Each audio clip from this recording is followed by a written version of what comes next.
Hello everyone, welcome to the Golden Law. So today we are going to do our section 7 and section 8 of Hindu Marriage Act. देखो last section में हमने section 5 की थी Hindu marriage act की, ठीक है, जिसमें हमने conditions of valid Hindu marriage act and section 17 and 18 के अंदर पनिशमेंट देखी थी। अभी आज हम हमारी सेक्शन 7 8 करने जा रहे हैं, जिसमें basically ceremonies of Hindu marriage and registration है। तो छोटी सी ही हमारी ये वीडियो होगी, छोटे से सेक्शन है, छोटे छोटे से, तो फटाफट कर लेते हैं। Now without wasting any time let's start.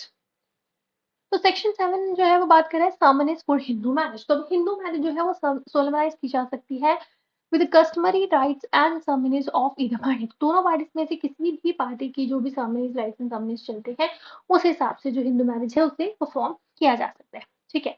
अब जहां पर ये राइट्स एंड सर्मनीज में सप्तपदी इंक्लूड कर रही है, जहां पर भी सप्तपदी की जा रही है राइट्स एंड सर्मनीज में, तो वहां पर जैसे ही 7 स्टेप्स हो जाएंगे वैसे ही मैरिज जो है वो कंप्लीट एंड बाइंडिंग हो जाती है, ठीक है।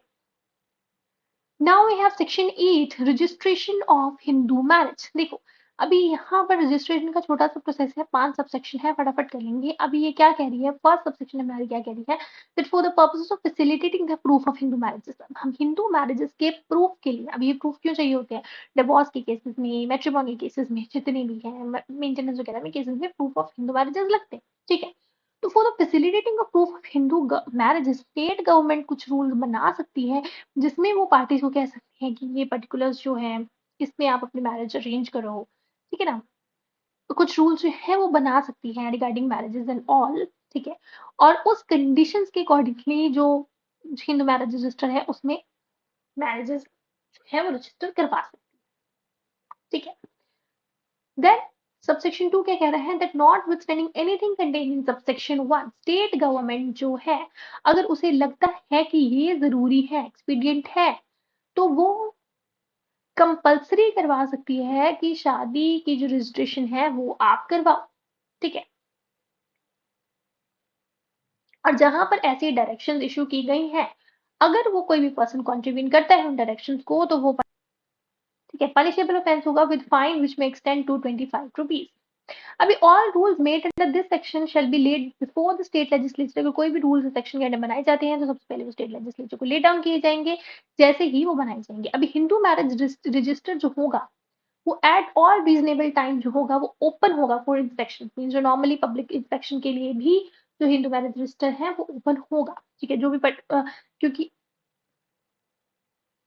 जो भी प्रिस्क्राइब फी होगी उसको पे करके जो पब्लिक जो है वो डॉक्यूमेंट्स वहां से डिराइव कर सकती है, ठीक है। बिकॉज ऑब्वियसली मैरिज सर्टिफिकेट लगते हैं, एविडेंस लगता है, तो दैट्स वाई ये जो मैरिज रजिस्टर है उसे सेक्शन के लिए ओपन रखा गया है। Then notwithstanding anything contained in this section, the validity of any Hindu marriage shall in no way be affected by the omission to make the entry. अगर कोई पर्सन रजिस्टर नहीं कर रहा, ठीक है, या फिर he omitted to register, तो उस केस में जो हिंदू मैरिज की वैलिडिटी है वो अफेक्ट नहीं करेगी ये सेक्शन, ठीक है। अगर रजिस्टर करवाया है it's good, it's well and good, but अगर नहीं भी करवाया है तो जो वैलिडिटी है हिंदू मैरिज की वो कहीं नहीं जाएंगे। It's going to be valid with or without registration of marriage, ठीक है। Is it clear? So this was our section 7 and section 8. अभी कल हम अपना next important concept restriction of conjugal rights वो स्टार्ट करने जा रहे हैं। टिल देन अगर यहाँ तक किसी को भी कोई डाउट है you can ask me in the comments, and for more such law videos do subscribe my channel, like my video. Thank you guys.